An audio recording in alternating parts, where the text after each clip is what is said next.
Good morning, everyone, and welcome to Think Future.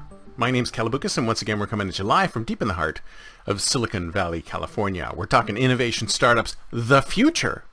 Not necessarily those, and not necessarily in that order. If you're watching on YouTube, smack that subscribe button and hit that bell so you can be notified when a new show comes online.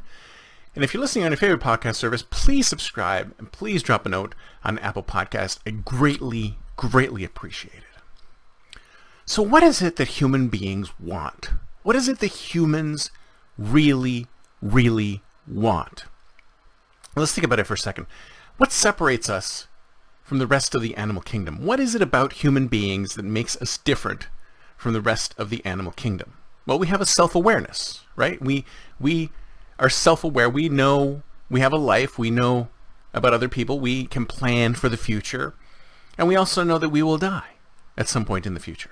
Of course, maybe if something happens in the next couple of years and we can extend our lifespans long into the future, who wouldn't want to live 1,000 years? 1,000,000 years? I know I would.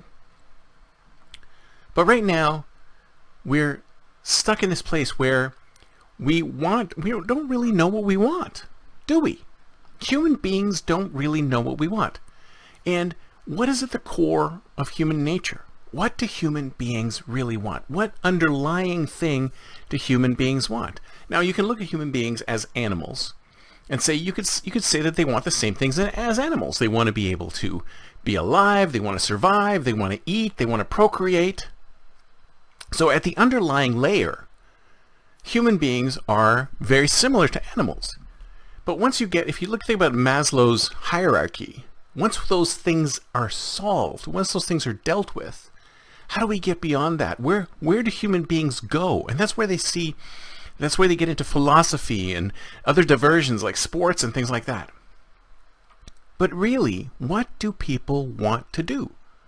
I think one of the strongest driving factors behind humanity is our understanding that we will only be here for a limited period of time. We are only going to be on this earth for a short period of time. But we don't like that. I mean, who does? Who likes the fact that at some point in the future, there will be a world without us? No one. No one can say that they like us. They like that. So what do? We strive for some kind of immortality, for some kind of legacy. What do we leave behind after we've gone so that people can look at it and say, that person, he or she had meaning. They changed people's lives. They changed the world. What did they do? And some of us changed the world in huge ways, and some of us changed the world in small ways. Some of us procreate, have children, and that's their legacy, the genetic legacy to the rest of the world.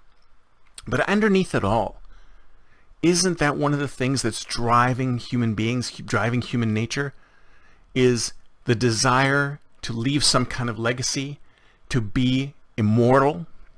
So if you think about it, that has to fall into some of the desires of our customers. What piques them to immortality? What connects them to immortality? What helps them leave a legacy for future generations? It alleviates the pain. I remember this happened to me once when I was at the IFTF, and they were doing 3D representations of individuals. And I thought to myself, if I could do a 3D representation of myself, an AI, which I took all of my thoughts and experiences and skills and shoved them into an AI, and I could turn around and have that AI be available to my children, my grandchildren, my grandchildren, great-grandchildren after I'm gone, then I might feel better about the short life that I have on this planet. One of the things we have to do is think about our customers holistically in that way.